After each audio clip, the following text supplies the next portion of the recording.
Hello Pokemon fans, welcome to Professor Rex's crash course in the Firered and Leafgreen Safari Zone, coming at you just in time for Safari Week. Today we're going to be covering everything you need to know to optimize your catch rates in the Safari Zone. Stay tuned to learn how you can catch nearly twice as many Chansey than ever before. If you don't want to learn all the secrets that make the Safari Zone tick, you can skip to this time right here for the catching guide. However, if you're anything like me and you want to know the reasons behind why bait can actually help you catch more Chansey, don't go anywhere. In Pokemon Firered and Leafgreen, any encounter that occurs in the Safari Zone is treated just a little bit differently than standard ones.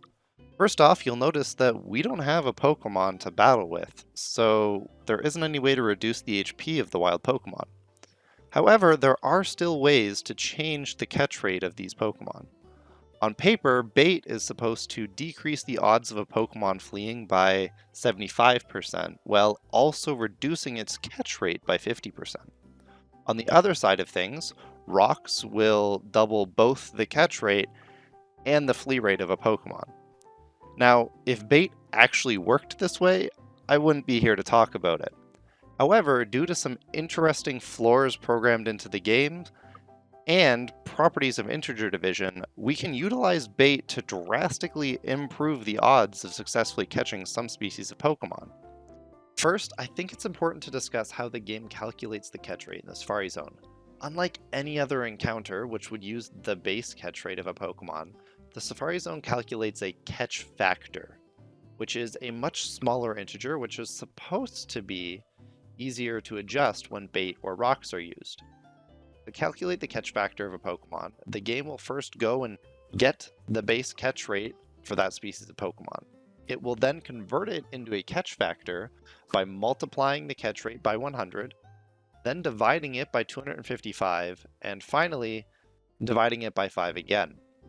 In everyday life, we could look at this formula and recognize there's a fairly good chance the result would be what is called a floating point number, or in layman's terms, a decimal number.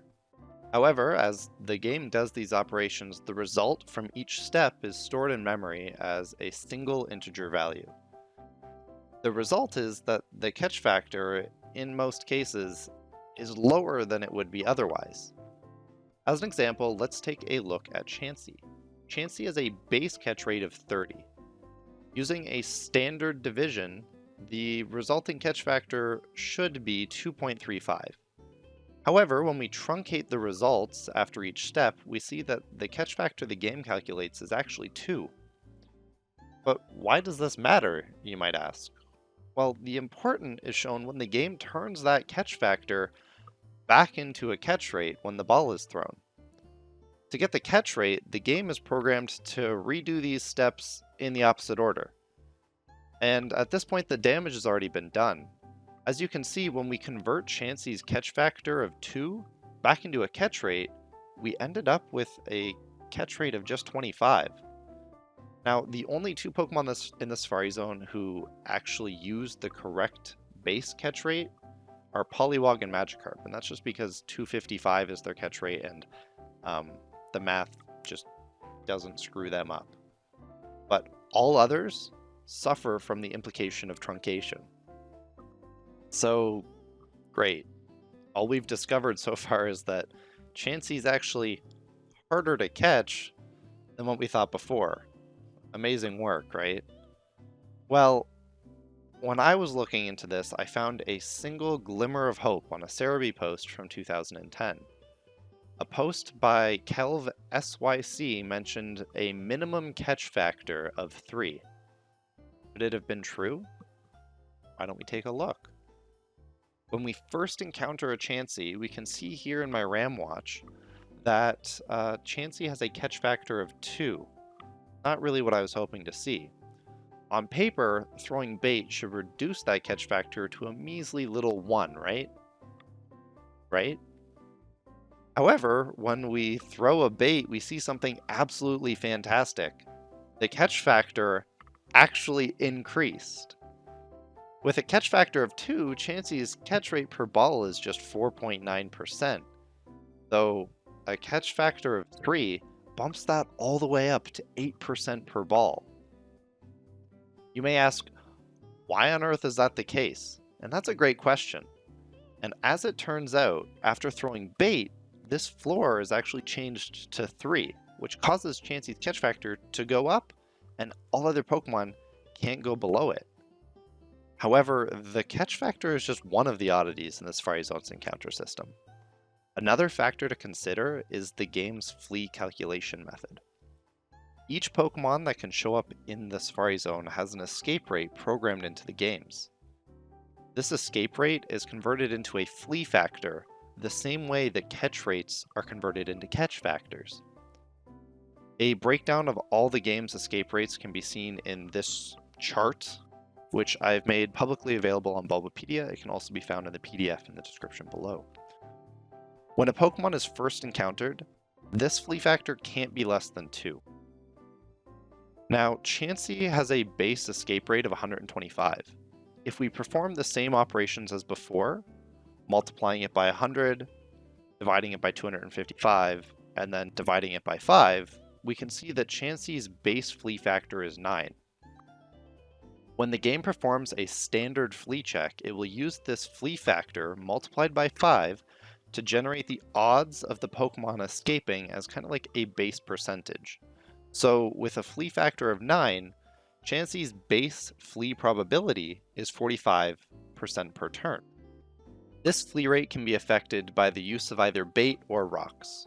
Using bait will cause a Pokemon to eat for a period of 1 to 5 turns, whereas rocks will cause them to be angry for 1 to 5 turns. If a flea check is performed on a Pokemon who is eating, the flea factor will have a bitwise right shift of 2 applied to it. This is the same as dividing the flea factor by 4 and then rounding down. If the result of this division is ever less than 1, the flea factor will be changed to 1. For Chansey and the gang, this results in a flea factor of 2. This translates to a flea rate of 10% while they're eating. For Dratini, this results in a flea change of 35% per turn to just 5%. Now, what about rocks, you may ask? And unfortunately, there isn't any funny business going on with rocks, so there aren't any cases where they actually help improve your success rate, and we don't really need to consider them ever again. So back to bait. How do we optimize our use of it? Since the reduction of the flea rate is only active as long as the Pokemon is eating, we want to minimize the number of flea checks that are done with the full odds. But luckily, bait can stack. Each time you throw a bait, the pile of food in front of a Pokemon increases by 2 to 6 bites. This means we can stack bait to reduce the risk of running out. The maximum size of a bait pile is 6, so in a perfect world, that's where we want to get to. At the start of each turn, the Pokemon will attempt to eat 1 bite of bait. If there's still at least 1 bite left over after this, the flea check will then use the reduced odds.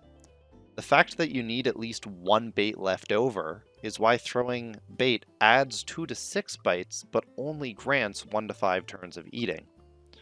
Also, since this eating check is performed at the very start of a turn, any turn that begins with the Pokemon watching carefully will use full flea odds, even if a bait is thrown during that turn. This means that we can never get away from Chansey's 45% chance to flee on the first turn, which is painful. So, there we have it, a full understanding of how the catch and flea mechanics work in the Safari Zone. If you want more information, check out the PDF I've linked in the description below, or if you have any questions, ask them in the comment section.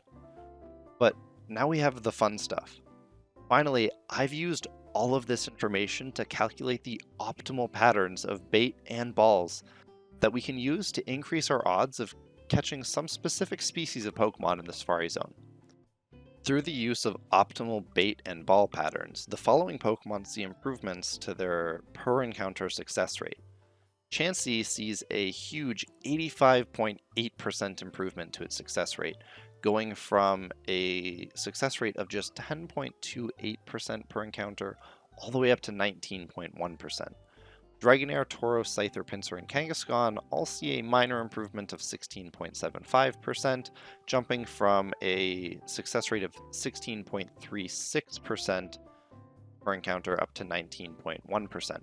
Dratini sees a huge improvement due to the fact that its flee factor drops to just 1 after the use of bait, going from 20.1% per encounter all the way up to 33.16% per encounter, an improvement of 64.98%. Seaking, although its catch rate drops, does see a success rate improvement of 19.62%, going from 32.31% per encounter all the way up to 38.65% per encounter. And finally, both Parasect and Venomoth see an improvement of just 7.36%, hopping from a success rate of 36% per encounter up to 38.65% per encounter. To demonstrate how to use the optimal catch patterns, I'm going to show you a few captures of different Pokemon, so stick around. Upon encountering a Pokemon, the first thing you want to do is take a note of how many balls you have left in your bag. Right now we have 30. Next, we'll need to open up the best odds lookup table. This is a PDF that can be found in the link below. There are 6 tables in total. Each one corresponds to a different species and situation. Since the Chansey we've just encountered has not yet been baited, we are going to use lookup table 1. Since we have 30 balls left, we will use the first pattern on the table, which starts with 2 bait and is followed by 3 balls, then a bait and a ball. What we want to do now is follow this pattern until either we catch Chansey, it flees, or it begins to watch carefully, which means that the bait has worn off. As soon as a Pokemon begins to watch carefully, we want to go back to the lookup table and find a new pattern. Now that our Chansey has been baited, its catch rate has been changed, so we're going to switch over to lookup table 2. This is the table for any Pokemon who has a catch factor of 3 and a flee factor of 9. Which includes Dragonair, Tauros, Scyther, Pinsir, Kangaskhan, and a Chansey who has already been baited. We want to find the pattern that corresponds to the number of balls we have remaining. Since we have 27 balls left, that would be pattern number 4. Starting the pattern again, we open up with 2 bait. Unfortunately, the Chansey flees after the second bait here, but we still did get 3 balls in this encounter at 8% per ball. Next, we're going to take a look at a Venomoth. Venomoth and Parasect function identically in the Safari Zone. On a fresh encounter of either Venomoth or Parasect, they haven't been baited yet. So in this case, we'll use lookup table 5. What you'll notice about Venomoth and Parasect is unless you have at least 16 balls left in your bag, you're actually better off to only throw Safari balls. With 30 balls left, we're going to use pattern number 1, which opens with 2 bait and then 2 balls, which is a little bit different than Chansey. Personally, what I recommend is to write down your pattern as you do it. That way you won't lose track of where you are. Otherwise, you can always use how many balls you have left as a good reference for where you are in your pattern. I'd also recommend that if you're hunting in the Safari Zone, to turn your battle animations on, because the key is to keep an eye out for when the Pokemon begins to watch carefully, and having that animation on can be the difference between seeing it and missing it. After they've been baited, Venomoth, Parasect, Dratini, and Seaking all have a flee rate of just 5%, so some of these battles might actually end up going on quite a while before they flee or you catch the Pokemon. When we are using the optimal lookup table and a Pokemon begins to watch carefully, we take a note of how many balls we have left and find a new corresponding pattern. After being baited, Seaking, Venomoth, and Parasect all function identically with their reduced catch rate. So, we use a different lookup table 6. With 21 balls remaining, we are going to use a pattern that again begins with 2 bait and 2 balls. Following along with the pattern, we are actually able to catch Venomoth in this encounter, but what you'll notice is we used a lot of balls, so if you are shiny hunting in the Safari Zone, it is important to make sure you are always walking around with a full bag, because you never know if you might end up getting lucky or unlucky enough to use all of your balls. And that's pretty much the gist of how we can utilize bait to catch more Pokemon in the Safari Zone. As a quick recap, I'll go over what each of the different lookup tables are for. Lookup table 1 is for any non-baited Chansey. Lookup Table 2 are for any of the Catch Factor 3, Flea Factor 9 Pokemon, including baited Chansey. Lookup Table 3 is for Dratini all the time. Lookup Table 4 is for non-baited Seaking. Lookup Table 5 is for non-baited Parasect and Venomoth. And Lookup Table 6 is for Seaking, Venomoth, or Parasect after you've thrown bait at them. And that brings us to the end of today's video. Thank you guys so much for dropping by. I hope you learned something interesting. If you want to see more Safari Zone content, please check us out at twitch.tv/ProfessorTops. And well, I've got to get back to playing Pokemon Firered and Leafgreen on my Nintendo GameCube. We'll see you around.